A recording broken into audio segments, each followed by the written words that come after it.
بناوی خوای گەورە سڵاوتان لێبێت بەڕێزان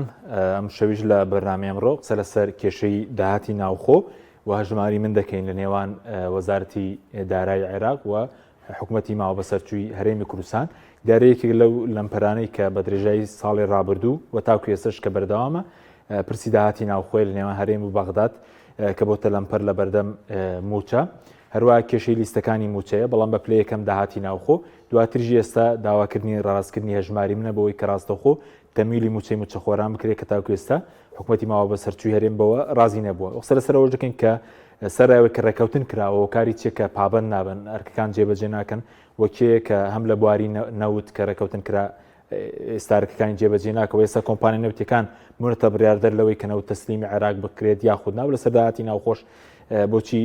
کێیەوە کە ئامادە نییە کە ئەرکەکانی جێبەجێکە ئەم پرسان لەگەڵ هەرێک لە ئابڕێزان دکتۆر نەبەرد کەریم پسپۆڕی ژمێریاری و دارایی لە ستۆدیۆ هەروە لە سلێمانیشەوە مامۆستا شیروان میرزا ئەندامی پێشووی لیژنەی دارایی پەرلەمانی عێراق میوانمانە سوپاسی ئامادەبوونتان دەکەین زۆر بەخێربێن کاکتۆر بەخێربێنێک لە بەڕێستانەوە دەست پێ بکەین دەمانێت سەرنجی بەڕێز بزانین لەسەر با لە داهاتی ناوخۆ دەست پێ بکەین زیاتر لە ساڵێک کە ئەم کێشەیە خوڵەن 2 ساڵ ئەم کێشەیە بەردەوامە لەسەر داهاتی ناوخۆ ئەو کارەکەی چێک کە سەرراوی کە پێشی وتیان ڕێکەوتن بەڵام تاکو ئێستا داهاتی ناوخۆ بە تەواوەتی تەسلیم ناکەن وەرکەکان جێبەجێ ناکەن بەرامبەر بە بەغداد کە ئەمە لەمپەرێکش لە بەردەم موچەی مانگی دوو کە تاکو ئێستا نهاتوو بەلای خۆی گەورە بەخشندە شەوی و بنراتان باش طبعا کێشمەکانی نێوان حکوومەتی عێراقی و حکوومەتی هەرێمی کوردستان لە ماوەکانی ڕابردووە تاوەکو ئێستا لەسەر دوو بنەمای سەرەکیە دوو خاڵی سەرەکیە خاڵێکیانە شەوەتانێکە کێشە تەکنیکیەکان و خاڵی دوومیشیان بابەتی داهاتی نانەوتی لەگەڵ حکوومەتی هەرێمی کوردستانە کێشە تەکنیکیەکان تاوەکو ئێستا لەگەڵ حکوومەتی هەرێمی کوردستانە حکوومەتی عێراقی نەگەشتوتە بنبەست لە ئاخر دیدار و کۆبوونەوەی وەزارەتی دارایی حکوومەتی عێراقی خودی تەیفسامی وەزیری دارایی حکوومەتی عێراقی چەندین خەلەلی فەنی و تەکنیکی لە لیستی موچەی حکوومەتی هەرێمی کوردستانە هەبووە سەرباری سیستەمی پەیڕۆڵەکەی کە بەحساب پێشکەوتوترین سیستەمە یەک لەو خەلە لە فەنیانە وەتانێک کە زیاتر لە 129,000 موچەخۆر لە حکوومەتی هەرێمی کوردستان کارتی نیشتیمانی نییە یەک لەو خەلە فەنیانە وەتانێک کە زیاتر لە 38,000 موچەخۆر لە هەرێمی کوردستان ناو لیستەکە فەرمانی دامەزراندنی نییە واتە ڕۆژی تەعیناتەکەی نییە یەک لەو خەلانەوەتانێک کە 36,000 موچەخۆر ناوی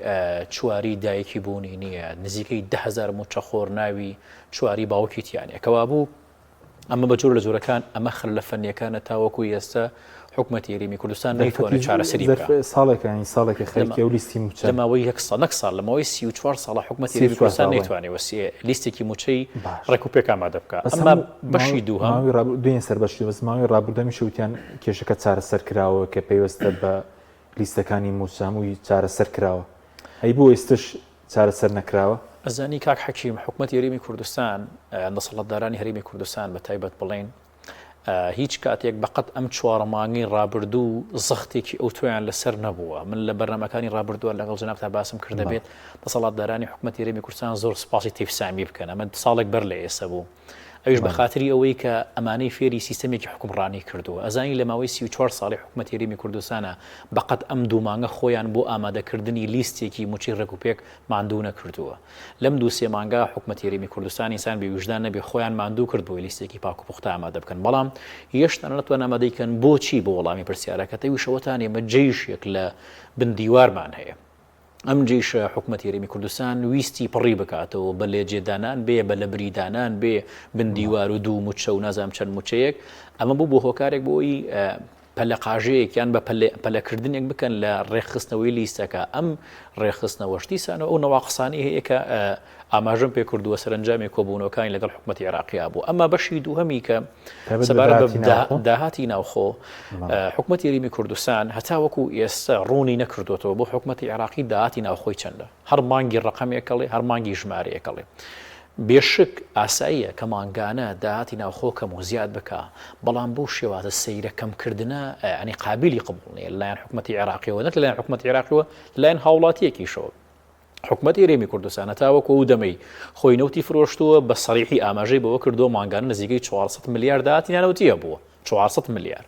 دواتر لە پار ساڵە لە ڕێگەی تەرازوی پێداچوون و میزانی مراجعەوە زۆربەی کات ئاماژە بەوە کە لە سەروی 300 ملیار دیناری عێراقیەوە داهاتی ناوخۆی هەبووە. ئێستا هاتووە لەگەڵ حکوومەتی عێراقی و بەتایبەتی لەگەڵ وەزارەتی دارایی حکوومەتی عێراقی ئەوێ بگا بەو نەتیجەیە کە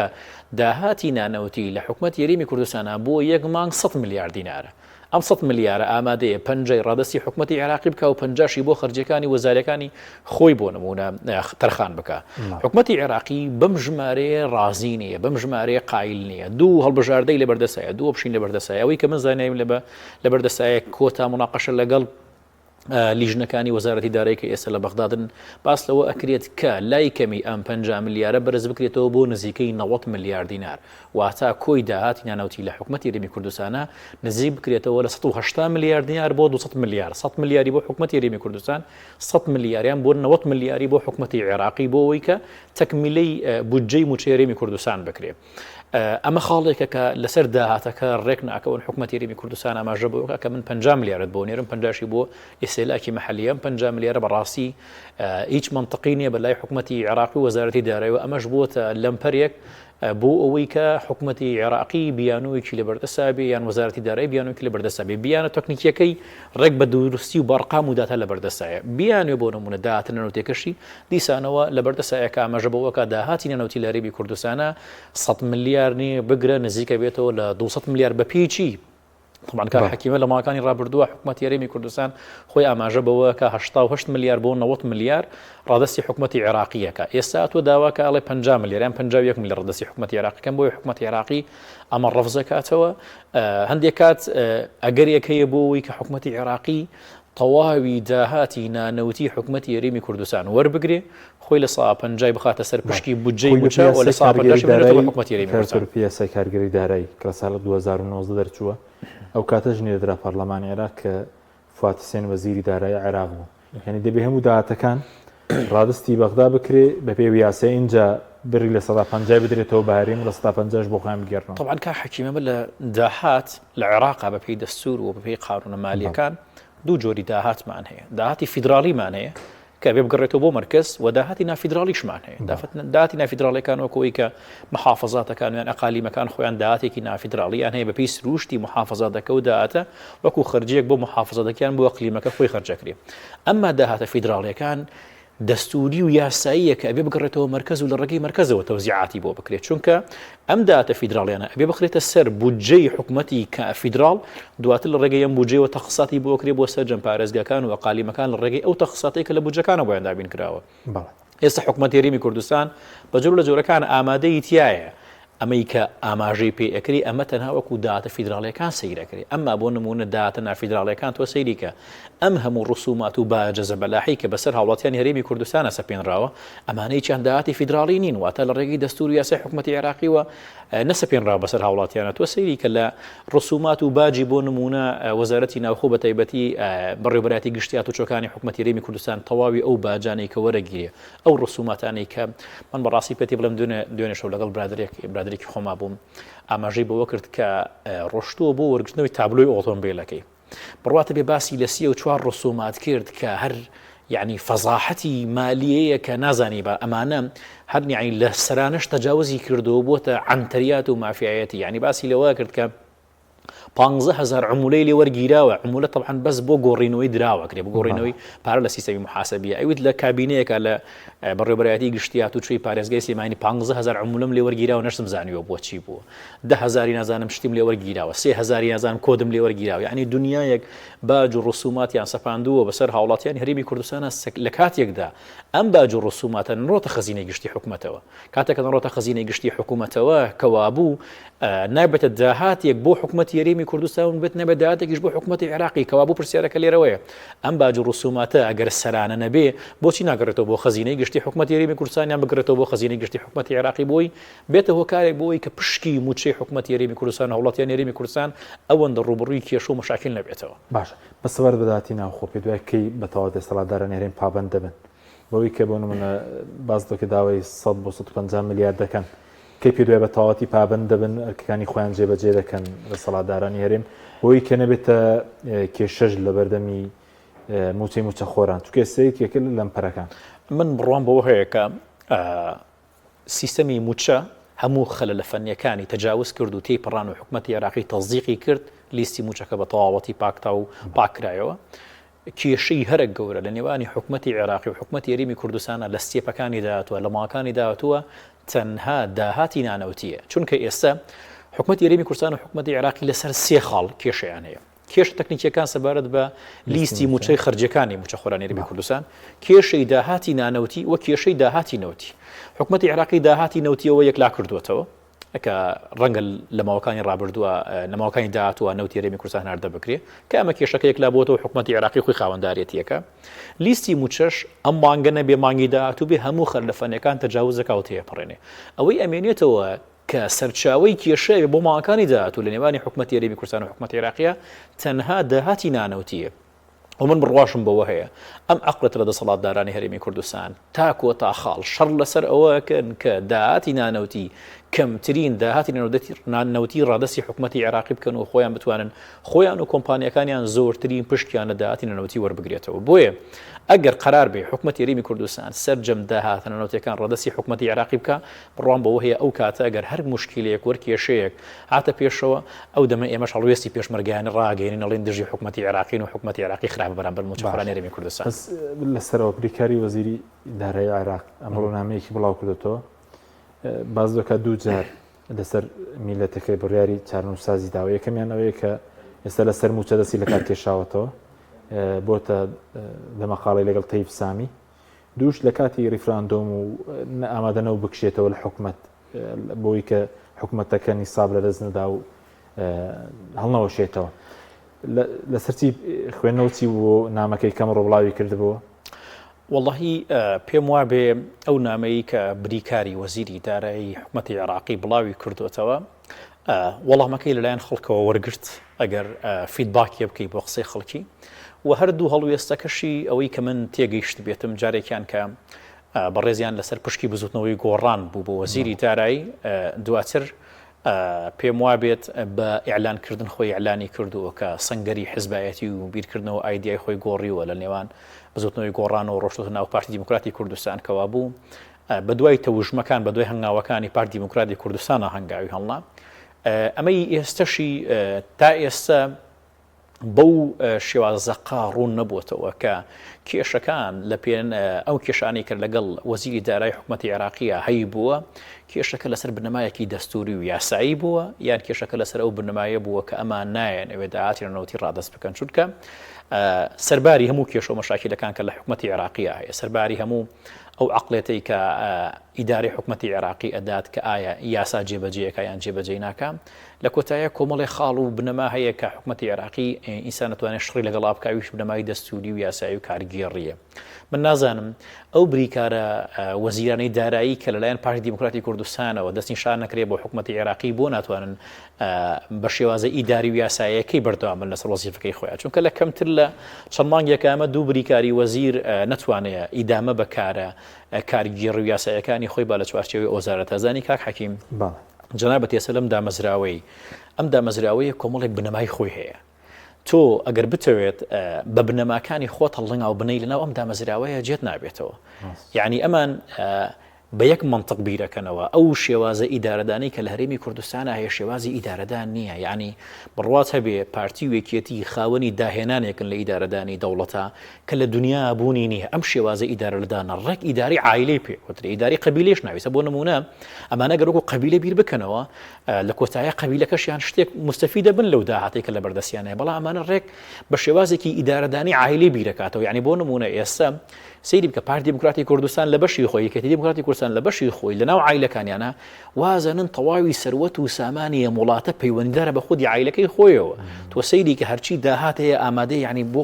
بەداهاتی خۆیە بینێ خاکە بە خاکی خۆیە بینێ خەڵکە بە خەڵکی خۆیە بینێ کەمە لە کاتێکە ئەمە عەقڵێتێکی زۆر زۆر پاشکەوتووە تۆ لە کۆتاییە بێ بەو شێوازەی داری وڵاتەکەت بی بڵێ کاتێک کە من ئەم پۆستم جێهێشتە وڵاتم جێهێشت چەند بۆ نمونە مستەقبەلی ئەم میلەتە زەمانەت کراوە یاخر ناکرێ بۆ نمونە سەرۆکی حکومەتی یاریمی کوردستانی پێشووتر کابینەی هەشتم کاتێک کابینەکەی جێهێشتووە نزیکەی 32 میلیارد دیناری دۆلاری ئەمریکی قرزیەنەوە دەسەر کابینەکە و ڕادەستی کردووە لە کاتێکدا ئێستا بۆ نمونە بێ وەکو ئینجازێک سەیری بکەی ئێمەش بە هەمان شێوە بۆیە ئەم عەقڵیەتە کە ئەم مەدرسەیە کە خۆیان ناوێنن قوتابخانە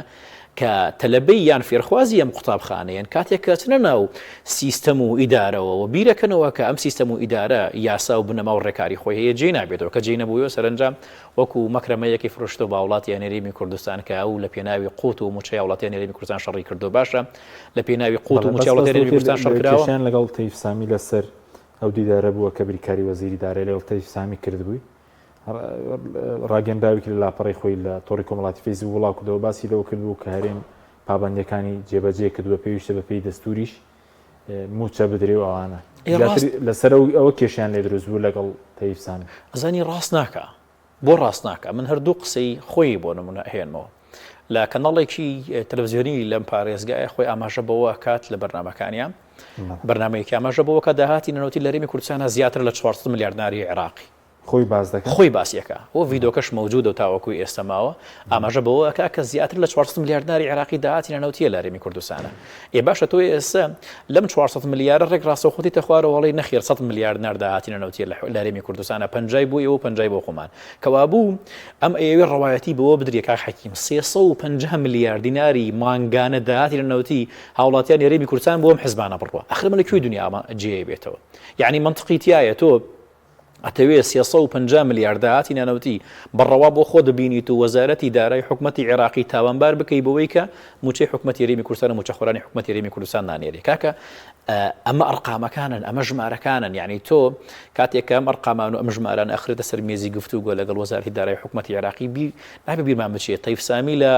لە بەشی لە هۆبەی ژمێریاری وەگەشتۆ بەم تەیف سامی ئێستا هەموو ستێپەکانی ژمێریاری و دارایی تەواو کردووە بۆیە ئەتوانێ بۆ شێوازە گفتوگۆکە بکە سپاس دەکەم دێمە خزمەتت دەچین لای مامۆستا شیروان مامۆستا سوپاسیان بە دەبوونی بەڕێز شت دەکەین دەمانوێت سەرنجی بەڕێز بزانین لەگەڵ دکتۆر نەبەرد لێرە باسی کێشەی داهاتی ناو خۆمان کرد کە ئێستا بۆتە لەمپەر لە بەردەم لە نێوان هەرێم و بەغداد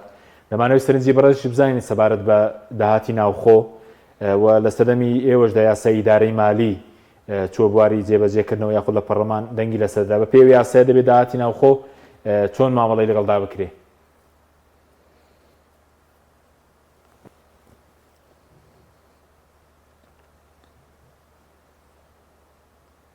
مامۆستا گوێ لێ ئێمەیە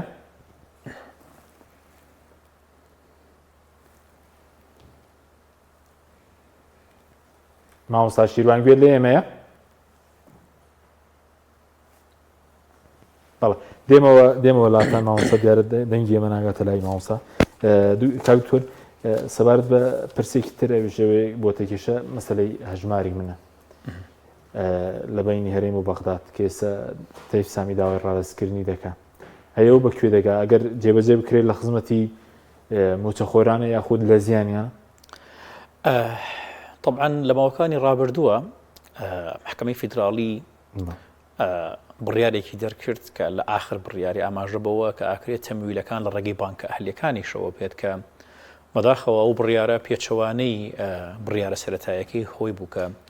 تەمویلکردنەکان تەنها لە ڕێگەی بانکە حکوومیەکانەوەی کە ویش بانکی ڕەشید و ڕافیدین و بانکی TBI بوو بەڵام لە کۆتا بڕیارێ باس لەوە کات کە دەکرێت تەمویلی موچەخۆران لە ڕێگەی بانکە ئەهلیەکانیشەوە بێ ئەم بە جۆر لە جۆرەکان شیکارێکی ئەو توی هەڵەگرت کە ئەکرێت ناڕاستەوە خۆدان نرابێت کە بە پرۆسی هەژماری بنە پرسیارەکە لێراوەیە ئەگەر بێت و هەژماری من لە ڕێگەی محکەمەی فیدراڵی وەدانی پێدا بنرێ ئەو دەما بە جۆر لە جۆرەکان وەزارەتی دارایی حکومەتی عێراقی ناچار ئەکا کە ڕاستەوخۆ لەگەڵ پرۆسی هەژماری بنا تەعامل بکە بۆ ئەوەی کە لەگەڵ پرۆسی هەژماری بنا تەعامل بکە هەر کۆتا پەیامی وەزارەتی دارایی ئاماژە بەوە کە داوای تەواوی ئایبانەکانی موچەخۆرانی هەرێمی کوردستانەکە کە بەشێکی لە موچەخۆرانی ئایبانەکانیان لای پرۆسی هەژماری منە ئایبان وەکو ئینتەرنشنال بانک ئەکاونتی نەمبەر واتە ژمارەی حسابی موچەخۆران لە ڕووی نێودەوڵەتیەوە ئەم ئایبانانە بەڕاستی بە جۆرێک دروست ئەکریان بە جۆرێک لە ڕووی سیستەمی ژمێریاریەوە کە لە هەر پرۆسەیەکەوە بێت لە هەر جێگەیەکەوە بێت تۆ ئەتوانیت ئیداعی بۆ بکەی واتە پارەدانی بۆ بکەی پارە بخەیتە سەری ئێستا بۆ نمونە من حسابێکی بانکیم هەیە ئەم ئایبانە ئەگەر بدرێت بخەمە لای جەنابەت تۆ هەر دقەیەک بتەوێت ئەتوانی بۆ من پارە بخەیتە سەری بەس ئیداعکردنی یعنی ناتوانانی سەحب بکەی بەس ئەتوانی ئیداعی پارەت بۆ بنێری ئەتوانی لە هەر کوێ پارەم بۆ بنێری کەوا بوو دیوە خۆشببختیەکەی ئەمەیە ئەگەر موچەخۆرانی هەرێمی کوردستان ئەم ئایبانانیان بکەوێتە لای وەزارەتی دارایی حکوومەتی عێراقی ئۆتۆماتیکیان هەڵوەشانەوەی وەزارەتی دارایی حکوومەتی هەرێمی کوردستانە کە کاری بەستە وزیعکردنی موچەیە لە ڕوانگە دابشکردنی موچەکەیەوە. ئەگەر بێت و حکوومەتی هەرێمی کوردستان دەسەڵات دارانی هەرێمی کوردستان ڕاستی بن بەم پرۆسەیە کە ئایبانی یواتە ژمارە حسابی بانکی هەموو موچەخۆرانی هەرێمی کوردستان ڕادستی وەزارەتی دارایی حکوومەتی عێراقی بکەن ئەو دەما حکوومەتی عێراقی ئەتوانێت هەر لە مرکزەوە خۆی ڕاستەوخۆ تەمویلی موچەکانی هەر موچەخۆرێک بکە کە ئایبانەکەی لایە. سوپاس دەکەم دێمە خزمەت کاتۆر مامۆستا سوپاسی ئامادەبوونی بەڕێزی دەکەین نازانم ئێستا گوێ لێمێ مامۆستا شیروان سپاس بەڵێ سپاس دەکەین لەگەڵ کاکتۆر باسمان لە کێشەی داهاتی ناوخۆ کرد لە بینی هەرێم بەغدا کە زیاتر لە ساڵێکە بەردەوامە و یاسای دارایی مالی یاسای کارگەری دارایی کە پرسی داهاتی نانەوتی و نەوتیشی ڕێکخستووە لە سەردەمیەوە خولیەوە لە پەرلەمانی عێراق دەرچوو بەپێی یاساکە چۆنە ئایا دەبێ هەموو داهاتی نانەوتی هەرێم بچێتەوە بەغدا اینجا بەغدا لە 150 بۆ خۆی بێت و لە 150 بۆ هەرێم بێت؟ بەناوی خی گەورە و میهرەبان سڵاوتان لێبێ سلااو لە میوانە بەڕێزەکەت و سلااو لە بینەران من زۆر داوای لێبوردن دەکەم لەوەی کە دواکەوتین لەوەی کە بینی ناو بەرنامەکە لەگەڵتان کاک حەکیم سەبارەت بە داهاتی ناوخۆیان داهاتی نانەوتی و چۆنەتی جێڕانەوەی من چەند جاری تر باسم کردو لەوانەیە لە خزمەت جەنابیشدا باسم کردبێ کە دوو بۆچوونی زۆر جیاواز هەیە لە نێوان حکوومەتی هەرێم و حکوومەتی اتحادی حکوومەتی عراقی با بڵێین سەبارەت بە لێکدانەوەی بۆ داهاتی نانەوتی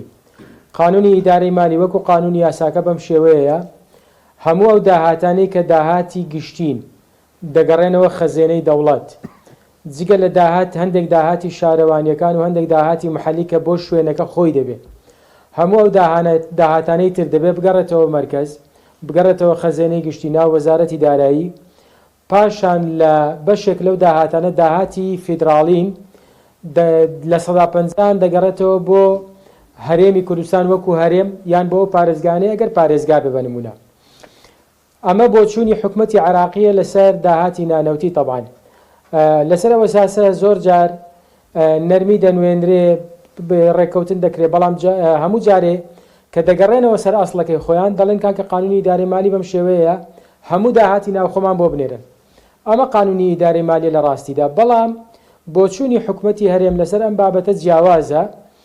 بۆچوونی حکوومەتی هەرێم دەڵێ نەخێر ئەمن داهاتی نانەوتی هەمووی بۆ خۆم هەڵدەگرم جگە لەوەی لەو داهاتانەی کە فیدراڵین لە 150 ئەوانە دەگەڕێنمەوە بۆ حکوومەتی اتحادی لە 150 بەنمونە داهاتی گومرگەکان داهاتی فڕۆکەخانەکان داهاتی ئەو دەوائرانی کە دەوائری فیدراڵین لەسەر ئەوە ساسە طبعاً بۆ ساڵی 2024 ڕێکەوتن کرابوو ڕێکەوتن کرابوو کە مانگانە لە بینی 80 میلیارد بۆ 85 میلیارد بنێردرێتەوە بۆ حکوومەتی عراقی تەسەور دەکەم بۆ ئەم ساڵیش ڕێکەوتنێکی لەو شێوەیە کرابێ یان لێک تێگەشتێکی لەو شێوەیە هەبێ بەڵام خۆی گرفتەکە لێرەدا ئەوەیە کە هیچ لایەکیان ئیلتیزامی پێوە ناکەن نە حکوومەتی هەرێم نە حکوومەتی اتحادی ئەوە تا لە مانجیەک حکوومەتی هەرێمی کوردستان 51 میلیارد نزیکی 52 میلیاری ناردۆ من تا ئێستا ڕوونکردنەوەی وەزارەتی دارایی حکوومەتی هەرێمی کوردستان لەسەر ئەوەی ئایا داهاتی با بڵێن لەسەر چه ئاساسێک لە بۆ داهاتی نانەوتی مانجیەک نزیکی 52 میلیارد نێردراوە و ئایا حکوومەتی عراقی بە مەڕازیان داوای زیاتر دەکاوی من بزانم ئێستا داوای تەواوکەری ئەوەی مانجیەکیش دەکەن زایدنەوەی مانجی دووش بۆیە لەسەر داهاتی نانەوتی و داهاتی ناوخۆ ئەمە بۆچوونەکانە دوو بۆچوونی جیاواز هەیە ئەم دوو بۆچوونە جیاوازە بەڕاستی یان ئەوە تا دەبێ یاسای قانونی ئیدارەی مالی تعدیل بکرێتەوە بۆی بگاتە شتێک کە هەردوو لا پێڕازی بوون یان ئەوە تا دەبێ ڕێکەوتنێکی سیاسی یان با بڵێن ڕێکەوتنێکی ئیداری مالی لە نێوان هەردوو حکوومەت و هەردوو وەزارەتی دارایی بکرێ وەکەوەی کە ساڵی پار کرا بەڵام هەردوو لا پێوە پابند بن یعنی هەم حکوومەتی هەرێم پابند بێ بەو بڕەپارەی کە دیاری دەکرێت بینێرێت هەم حکوومەتی عراقیش بەڕاستی پابند بێ بەوەی کە بە تایبەتی من دەمەوێت ئەنی زۆر تەرکیز لەسەرەوە بکەم ناکرێ هیچی دیکە بەڕێز تەیب سامی وەکو وەزیری دارایی یان حکوومەتی عراقی بەگشتی موچەی فەرمانبەران بکاتە بارمتەی ئەوەی ئایا داهاتی ناوخۆی ڕادەست دەکرێت ڕادەست ناکرێت حکوومەتی هەرێمی کوردستان بە تایبەتی لە دوای ڕادەستکردنی نەوت ئەگەر نەوت دەست پێ بکاتەوە پارەیەکی یەکجار زۆری دەکرێتە لای حکوومەتی عراقی لە پشکی هەرێمی کوردستان بۆیە دەکرێت موچە بنێردرێ موچە بدرێ ئەو حسابات و کتاباتێک کە لە بینی هەردوو وەزارەتی دارایی هەیە و هەمومانژێ موچە خۆرانیان پێ خەفەخان کردووە دەکرێت لەسەر پشکەکەی تری یان بەشەکەی تری پشکی هەرێمی کوردستان دانوستانی لەگەڵ بکرێ و مەقاسە بکرێ و لێ ببڕدرێ نەک موچە خۆران. بەڵێ بەس ماوەسە پێ دوایە بەم زوانە ماوەسە شیروانی ڕێکەوتنەکە بکرێ ڕێکەوتنێکی نووسرا و چوام جادەڵی ڕێکەوتنمان کردووە ئێساوەتی شێخ زەناب 3 مانگی ڕابرد وتی کێشەی موچیان لە 2025 چارەسەر کردووە ئێستا ڕۆژ دەبین کە کێشەکە چارەسەر نەکراوە ینی ڕێکەوتنێکی نووسرا و کردو لا پێوە پابند منداتی نانەوتی چەندی بۆ بەغدای چەندی بۆ هەرێمە چکە تەیف سامیش لە 72 نووسراوێکی کردو بۆ وەزارەتی داراییێن دەڵێ و نزیکەی 52 ملیارەی قبوڵیان نییە. بەڵێ طبعاً وەکو ڕێککەوتن تەمان هەموو لا گوتیان ڕێککەوتن کراوە ئەمە پێمان وابوو کە جارێکی دیکە لەگەڵ بەڕێستان و لەگەڵ کەناڵەکانی دیکە دانانیشین جارێک کە باسی هاتن و نەهاتنی موچە بکەین دەکرێت مەسەن بیر لەوە بکەینەوە پشکەکەی تری هەرێمی کوردستان ئەگەر هەرێمی کوردستان وەریگرێ چۆن ژێرخانی ئەم وڵاتێ پێ بەرەو پێش بەرێ بەداخەوە جارێکی دیکە هاتینەوە نقطەی سفر هاتینەوە سەرەوەی ئایا موچە دەدرێ یان نادرێ و گرفتەکانی موچە چییە. وەفدی هەیە وەزارەتی دارایی حکومەتی هەرێمی کوردستان چ وەفدی تەکنیکی چ وەفدی وەزارەت لە مستەوای باڵا و وەفدی ئەنجومەنی وەزیران بەڕاستی لە بەغدا بوون ماوەیەکی زۆر لێوێ بوون ڕێککەوتن کرا هەموو لە باسییان لەوە کرد کە تەواو ڕێککەوتن کراوە بەڵام ئەوە تا مانگەکی نەخایەن مانگەکی نەبرد ڕێککەوتنەکە گرفتی بۆ دروست بووە. لە ڕاستیدا کاک حەچیم هەموو ڕێککەوتنێک چ ڕێککەوتنی مالی و ئیداری بێت چ سیاسی بێت دەبێت لە چوارچێوەیەکی قانونیدا بێت دەبێت غیتاعی قانونی هەبێت سەنەدێکی قانونی لە پشتی بێ بڵێ ئەم ڕێککەوتنە سیاسیە یان ئەم ڕێککەوتنە مالیە ئەم ڕێککەوتنە ئیداریە بە پێی بەرمەبنای ئەم قانونە کراوە ئەم بڕگەیەی دەستور کراوە ئەم با بڵێن یاسا بەرکارە کراوە کە هەموو لا پێوەی پابند بن. بۆیە من ئێستا وەفدێکی تەوان دەزەنابێت دەزانی وەفدێکەکەی هەرێم هەر لە بەغدایە بەڵام ئەوە تا ئەمڕۆژ موچە تەمویل نەکرا نازانین ئایا بەیانی و دووبیانی جارێکی دیکە بەڕێز سوودانی سەلاحەتی خۆی بەکاردێنێتەوە وەکو سەرۆک وەزیران و بڕیاری سەرفکردنی دەدات یان نە لە ڕاستیدا یعنی گرفتەکە لەوەیدا هەر مانگە و جۆرێک لە گرفت و کێشە دێتە پێشێ. باشە مامۆستا سەبارەت بە سوودانی کاتی خۆی ئەمە زۆرمان باس لەوە کرد بە نمونە داهاتی نانەوتی دەبێت لەسەری ڕێک بکەون چکە داهاتی نانەوتی بەپێ قانونی ئیداری مالی حل نابێت کاک حەچیم بەپێ قانونی ئیداری مالی ئەوەیە کە حکومەتی عراقی دەیەوێت حکومەتی هەرێمی کوردستان بە هیچ شێوەیەک بەوە ڕازی نییە چارەسەر بەس ئەوەیە بۆ 2025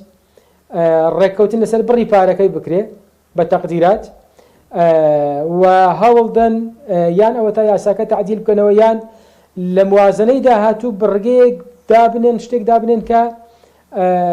تەفسیری ئەو مادەیە بکە بۆی کەشەیەکە هەردوو لا پێڕازی بن والحاصلە بە 2020 ئەوانەیە کە تەشریعی قانونی موازنە و قانونی مالیەکانی تر دەکەن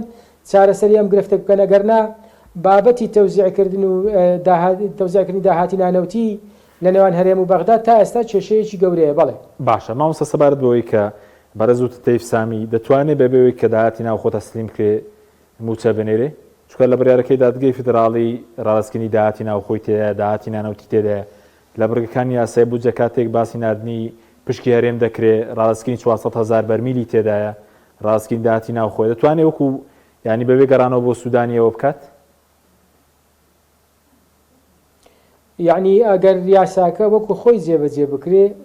تەیف سامی پێویستی بجارشکە بە گەڕانەوە نییە بۆ سوودانی بەڕاستی یعنی بە نمونەوەی کە دانراوە داهاتی نانەوتی بەپێ یاسا تەسلیم بکرێ و بەپێ قەراری محکەمەی ئیتیحادی بڕوا و هەموو شتەکان وەکو خۆی بێ ئەو بڕیارانەی کە دەردەچێت لە وەزارەتی دارایی حکومەتی فیدراڵی و حکومەتی هەرێمی کوردستان وەکو خۆی التیزامی پێوە بکە تەیف سامی ناگەڕێتەوە بۆ سوودانی بەڵام بەپێ ئەوەی کە هەموو جارێک گرفتێک دروست دەبێت و لە ڕاستیدا ینی بێسەروبەریەکیش لە لای ینی وا هەست دەکرێت لە وەزارەتی دارایی عراقیش دروست بووە بەوەی کە ڕۆژێک ڕێککەوتن دەکەن و ڕۆژێک هەندێک شتی تر دێن لە پێشێ ڕۆژێک دەڵێن تەواو ڕێککەوتین و هیچ مشکلەی موچەمان نەما مشکلەی تر دێتە پێشێ سوودانی لە کۆبوونەوەکاندا دەڵێ لەم هەفتەیە تەمویل دەکەین و تەیف سامی تەمویل ناکە یعنی ئەم بێسەروبەریە لە ڕاستیدا لەوێش دروست بووە دیارە بە تایبەتی بیرمان نەچێت لە ینی سیاسی ینی هۆکاری سیاسی زۆر جار تەحەکوم دەکا ئەم حکومەتە لە کۆتاییەکانیدا بەپێ ئەوەی کە هەموو لا بە حەزەرەوە مامەڵە دەکا سوودانی دەیەوێت پێگەی خۆی بەهێز بکات دەیەوێت لایەنەکان هیچی لێی عاجز نەبن مجاملەی کورد دەکا بەڵام لەوانەیە کەسێکی وەکو تەیف سامی پێویستی بە مجاملە نەبێ ئەو ڕق یاساکە جێبەجێ دەکا و ڕێنمایەکە جێبەجێ دەکا وەکو باسیشم کرد یاساکە لە ساڵحی ئێمە نییە باشە مامۆستا بۆیە پێویستی جارێککە بەڕێکەوتنە بۆیە من تەسەور دەکەم بۆ ئەم مانگی دووەش هەر سوودانی تەدەخل بکە موچەی مانگی دوو بنێرێ بەڵام بەڕاستی دەبێ ئەوەی دیکە حل بکرێ یعنی من نازانم ئایا بەرپرسانی هەرێمیش و بەرپرسانی بەغداژەوەی کە لە مانجیە گوتیان هیچ گرفتێک بۆ موچە نەماوە ئێستا دەبێت چیمان پێ بڵێن یعنی ئێستا ئایا ئەگەر گرفتێک هەیە با بەڕوون و ڕەوانی بە خەڵکی بڵێن گرفتەکەن ئەمانەیە قابلی چارەسەرە با چارەسەر بکرێ قابلی چارەسەر نییە لە ڕاستیدا حەقە بە ڕاشکاوی بە خەڵکی بڵێن کاکەمە گرفتەکانە لەگەڵ بەغدا و چارەسەر نابێت. سوپاس دەکەم دێمەوە خزمەتت مامۆستا شیروان کاکتۆر پێم خزمەت بەڕێز باسی هەژماری منان کرد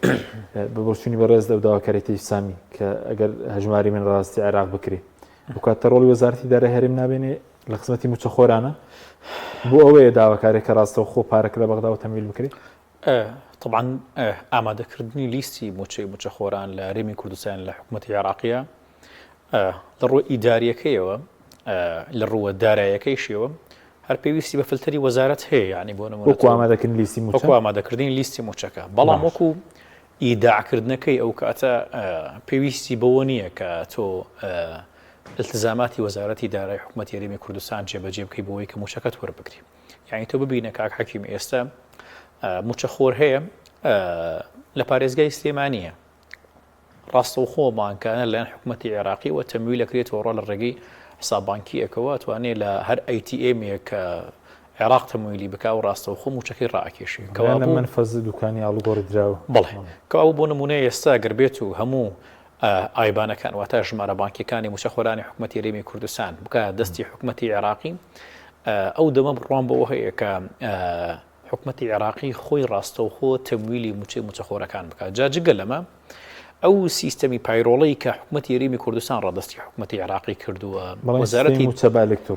وەزارەتی دارایی عێراقی لەما دووەمانجە پێکێ تەنانەت کاتێک کە ئەم سیستەمی پەیرۆڵەکە تەواوی وردەکاری موچەخۆرانی حکوومەتی هەرێمی کوردستانی تایە ئەو دەما هەر یعنی ئەتوانێت خۆی حکوومەتی عێراقی بە سیستەمێکی ئەلکترۆنی وا بکە تەنانەت علاوە و تەرفیعات و خانەنەیشینیشی حکوومەتی عێراقی خۆی بۆ موچەخۆرەکانی هەرێمی کوردستانی بکە هاوشێوەی 15 پارێزگاکەی تر چونکە تۆ کاتێک کە موچەخۆرێک تەواوی پرۆفایلەکەی لای حکوومەتی عێراقی بێ ڕۆژی دامەزراندنی تەواوی وردەکارەکەی لای حکوومەتی عێراقی بێ ئەو دەمە حکوومەتی عێراقی خۆی زانێتە موچەخۆرە کەی سەرە موچەی هەیە وەکەی پلە بەرزکردنەوەشی هەیە کەوا بۆ ئەو دەمە حکوومەتی عێراقی ئەتوانێت بەڕۆڵەکەی وەزارەتی دارایی حکوومەتی هەرێمی کوردستانی شەستێت بۆیە ئەم دووشتە ئەگەر بکە دەستی وەزارەتی دارایی حکوومەتی عێراقی من بڕوام وایە وەزارەتی دارایی حکوومەتی هەرێمی کوردستان ڕۆڵێکی ئەو تۆی نامێنێت لە ڕوانگەی سیستەمی موچە و لیستی موچە و قانونە کاریگەرەکان بۆ موچەخۆرانی حکوومەتی هەرێمی کوردستان. باشە پس لەو ڕۆژانەدا جێگیری سەرۆکی پەرلەمانی عێراق شاخەوان عەبدوڵڵا کە لە پشتی پارتیە نامێکی ناردووە بۆ وەزارەتی دارایی عێراق دەڵێ نابێ لایەنی دەرەکی داوای کۆدی موچەخۆران یاخود ئایبانی موچەخۆران بکە وەزارەتی دارایی عێراق لایەنێکی دەرەکیە ینی دەڵێ بە یاسا ڕێگە پێدراو نییە لایەنی دەرەکی داوای بکە. باشە ئێستا لیژانەکانی وەزارەتی دارایی حکوومەتی هەرێمی کوردستان و کە ڕەسی وەزارەت سەر و ئەنجومەنی وەزیرانەکەش خودی مەسرور بەرزانیە تعامل لەگەڵ سودان و سۆماڵ و ئەفریقا کەیان تعامل لەگەڵ عێراقاکەن تعامل لەگەڵ عێراقاکەن باشە ئێستا ئەم لیژنەیە وەزارەتی دارایی حکوومەتی هەرێمی کوردستان ڕۆشتووە بۆ لای لایەنێکی دەرەکی یان ڕۆشتووە بۆ لای لایەنێکی عێراقی هەر خودی بۆ نمونە ئەو بەڕێزە کە جێگری سەرۆکی پەرلەمانی عێراقا موچەکەی خۆی و امتیازەتەکەی خۆی لەلایەن ئەو لایەنە دەرەکیەوە دابیر ناکرێ وەزارەتی دارایی حکوومەتی عێراقی تەمویلی بۆ نمونە ئەنجومەنی پەرلەمان ناکات تەمویلی بۆ ئەنجومەنی وەزیرانی حکوومەتی عێراقی ناکات زۆر بەشیان لە TVایە مەبەستەکە لێرە ئەوەیە بەڕاستی کاک حەکیمەمانە با دەست هەڵ بگرن لە خەتوکەدانی لایەنەتەوایەتی هاوڵاتیانی هەرێمی کوردستان چونکە بەڕاستی یعنی تۆ سەیریکە کاک حەکیم ئەوڕۆ ڕۆژی جلی کوردی بۆ ڕۆژی جلی کوردی هەرێمی کوردستان سپاسەکەم من بۆ نمونە هەمیشە لەم ڕۆژە بە کۆمەڵێک دۆست و برادەرەڵێم یعنی کوردایەتەکە مڵکی ئەمان نییە یعنی ئاڵایە جلە زمانە ئەمە مڵکی هاوڵاتیانی هەرێمی کوردستانە بۆیە ناشرینیەکانی یەکێتی و پارتی نابێ بگاتە ئەوەی کە ئینسان پشت لەلایەنە کوردایەتی و کوردبوونەکەی خۆیکە بەڵام بڕواتە بێت لە ناو توێژێکە ناو ئەم گەنجە دڵگەرم و خوێنگەرم و جوانانە ئەم گەنجانەی کە هەموو بەدەست بێکاری وەناڕن ئەمە موچە خوڕانە خەریکە وای لێکن هاوڵاتی بۆ نمونە ئینتیماکەشی بۆ ئەو جلەشی کە جلی بە پیرانە نەمێنێت بۆیە ئەمسالێکی وەکو ئەوانە دێن واز لە خوتوکەدانی وڵاتیانی هەرێمی کوردستان بێرن کاکە ئێوە داهاتتان کاکە ئەوەندەی پارتی دیموکراتی کوردستان خاوەن شەریکات و معاملە لەگەڵ دەسەڵاتدارانی حکوومەتی عێراقی و لە 15 پارێزگاکەی تر هیچ هاوڵاتیەکی تری غێری پارتی ئەوەندە مستەسمر و ئیسماراتی لەگەڵ ئەو 15 پارێزگایە ئەوەندەی پارتی دیموکراتی کوردستان و یەکێتی نیشتیمانی کوردستان سپۆرتی لایەنە عەرەبیەکانەکەن لە کاتی پێکهێنانی حکوومەتەکانە کاکە سوودانی بوو بە سەرۆکی حکوومەت وەکەوە وا بوون منداڵێکی خۆیان بوو بە سەرۆکی حکوومەت پێش سوێن خواردنەکەی سوودانیمان پیرۆزبایان لێ کرد باشە جگەلەوە بۆ تەواوی وەزارەتەکانی شەمە دروستە بۆیە واز لەو خوتوکەدانە لایەنە عەتفیەکە بێرن کاکە بڕۆنە سەر باری ئەوەی کە یاسا و ڕێنمایەکان لەگەڵ حکوومەتی عێراق جێبەجێ بکەن. سپاس دەکەم مامۆستا شیروان چوار خولەکمان ماوە سپاس دەکەین چەند پرسیارێکتر بە کورتی سەرنجی بەڕێز چیە سەبارەت بەو داواکاری ڕاستکردنی هەژماری من پێ دوایە ڕێگە پێدراوە؟ خۆی لە ڕاستیدا ینی بابەتی هەژماری من یان تەوتین هەدەفەکەی ئەوەیە ینی باڵێ دەبێنە سەر مەحتەواکەی یان با بڵین هەدەفەکەی چییە؟ هەدەفەکەی ئەوەیە موچەخۆر مانگانە کە لیستەکانی تەواو کرا لەلایەن وەزارەتی دارایی حکوومەتی هەرێمی کوردستانەوە و چۆ بەغدا و بەغدا موافقەی لەسەر کرد ڕاستەوخۆ بچێتە سەر هەژمارە بانکیەکەی موچەخۆر بە ئاسانی بتوانێت وەری بگرێت لە هەر یەکێک لەو بانقانەی کە لەلایەن بانقی مەرکەزیەوە ڕێگە پێدراون یان لە ڕێگای ئەیتی ئەمانی کە لە بازار هەیە و دادەنگرێ یان لە ڕێگای ئەو منفەدانەی کە ئێستا با بڵین ئەوەی کە موچەکانیان لەسەر حکوومەتی عێراقیە لێرە لە ناو شاری سلێمانی و شار و شارۆچکەکانی تردا موچەکانیانی لێوەردەگرن خۆ هەدەفەکە لێرەدا ئەوەیە بۆیە بەڕاستی ڕادەستکردنی ئەم معلوماتە خۆمە معلوماتێکی ئەوەندە سڕی نییە یعنی تۆ مەسەرەن ناوی کەسەکانت ناردووە ناوی چواری موالیدت ناردووە ناوی دایکیانت ناردووە ڕقەمی کارتە نیشتیمانەکەیت ناردووە ئەسڵەن هەموو هاوڵاتی عێراقی ینی هەموو زانیاریەکەی لە پاسپۆرتیش و لە دایرەی کارتی نیشتیمانیش هەیە من نازانم ئایا ئایبانی ڕقم حسابیەکەی بۆچی ئەوەندە ترسناک و خەتەرناکە کە نەکرێ بدرێت بەلایانی عێراقی بەڕاستی ئەمن فراوانتر با بڵێن ینی گشتیتر قسەکە بکەین ئەویش ئەوەیە بەڕاستی هەر عەرقە لە دروستکردنێک هەر گرفت دروستکردنێک بۆی کە موچەخۆر بە ئاسانی موچەکە خۆی وەرنەگرێت شتێکی خراپە بە پێچەوانەوە هەموو ئاسانکاریەک بۆ ئەوەی بابەتی موچە بە تەواوی حەل ببێ چی دیکە نەبێت ئەوەی کە ئێمە لەسەری دانیشین قسە بکەین و بەڕاستی موچە لە کاتی خۆدا بچێتە ژیرفانی موچەخۆرەوە ئەمە گرنگە ئەمە بەڕاستی ئیشی هەردوو حکوومەتە ئاسانکاری بکەن بۆیە من پێم وایە ئەمە هەمووی عەرقە لە دروستکردنە و گرفت دروستکردنە ئەگەرنا حاڵەتەکی زۆر طبیعی زۆر ئاساییە ناوی موچەخۆرەکە هەیە ناوی دایکی هەیە ڕقەمی کارتە نیشتیمانیەکەی هەیە هەموو زانیارەکەی هەیە ئایا بەم ڕقەمی ئایبانەمە من نازانم خەتەری چی لەسەر قوارەی هەرێم و لەسەر ئەمنی قەومی ئێمە دروست دەبێت باشە مامۆستا بە کورتی دوو خولەکمانەوە سوپاس دەکەم پێ دوایە سوودانی بەیانی ڕەزامەندی دەوزام کۆبوونی ئەنجومەنی وەزیرانی عێراقی شەیە لەسەر موچە بۆ موچەی مانگی دوو بەسەبارەت بە نەوتی ئێستا کۆمپانیا نەوتەکان پێ دوای باسم کرد کە تەسەور دەکەم بەڵێ فەرموو عفو پرسیارەکە بۆ من بووماوە کاک حەکیم بەڵێ فەرموو بەڵێ تەسەور دەکەم ئەم جارەشیان هەر سوودانی تەدەخۆل بکە ینی جا بەیانی خۆی بڕیار دەدا یان دەیباتە کۆبنەوەی ئەنجومەنی وەزیران ئەگەر ناجارێکی دیکە تەیب سامی لەسەر بابەتی ئەم ئایبان و لەسەر بابەتی داهاتی نانەوتی و تەنانەت لە نووسراکدا داوای داهاتی نەوتیش دەکە ئەمە هیم بووە قفڵ بووە ئەگەر نا لایەنە تەکنیکیەکانی هەمووی تەواو بووە ینی بەڕاستی بە ئینسانەوە بڵێ وەفدە فەنی و تەکنیکیەکانی هەرێمی کوردستان کە چوون لەسەر زۆربەی زۆری خاڵەکان ڕێککەوتون ینی تەواو ڕوونکردنەوەی تەواویاندا و شتەکە کەوتوتە سەر سکەی خۆی بەڵام تەسەور دەکەم لەم یەک دوو ڕۆژە جا بەیانیان دوو بەیانیە تەسەور دەکەم بەیانی سوودانی قەرارێک لە بابەتی موچەی مانجی دوو بدە بەڵام ئەو بابەتە هەموو ڕۆژێ ینی ناکرێ هەموو مانجی هەر دیسان دووبارە بێتەوە بەڵێ مامۆستا بە کورتی و کاتیشمەوە بەس سەبارەت بە نەوت کە ئێستا ئاستەنگیە بۆ ئاناردەکردنەوە بۆچی کۆمپانیەتەکە ئێستا بوونە خاوەن بڕیار دەڵێن تارەکەوتی نوێ نەکرێ نەوتە نادە ناکەنەوە. بەڕاستی تەمان یەکەم جار کە ڕێکەوتن کرا کە مادەی 12 موازنە تعدیل کرا شەریکاتی نەوت لە هەرێمی کوردستان خۆشحاڵیان دەربڕی و ئەو کاتە من بیرمە بەیاننامەیان دەرکرد ئەویان ڕاگەاند کە ئەوان ئامادەن ئیلتیزام بکەن. دوایی وەکو ترخێنەی لێهادەوەی کە تا بمێنێتەوە سار بێتەوە عیبی لێ پەیدا دەبن بەڕاستی وردە وردە عیبی لێ پەیدا بوون عیبی لێ پەیدا بنەوەی کە شەریکاتی نەوت من ئایا لە پشتەوە دەستێک جوڵاندین و یا خۆیانن ئێستا ئەوانن عەرقەلە دروست دەکەن. پێم وایە زەختێکی ئەمریکا هەیە و فشارێکی ئەمریکا هەیە لەسەر حکومەتی عێراقیش دەیانەوێت نەوت دەست پێ بکاتەوە. من نامەوێت بنمونە بە ناومێدی وا بڵێم بەڵام ئەو عەرقەلانێک کە ئێستا دروستکراون لە دوای تعدیلی یاساکە بۆ مەسەلەی هەناردەکردنەوەی نەوت ئومێدبەخش نین.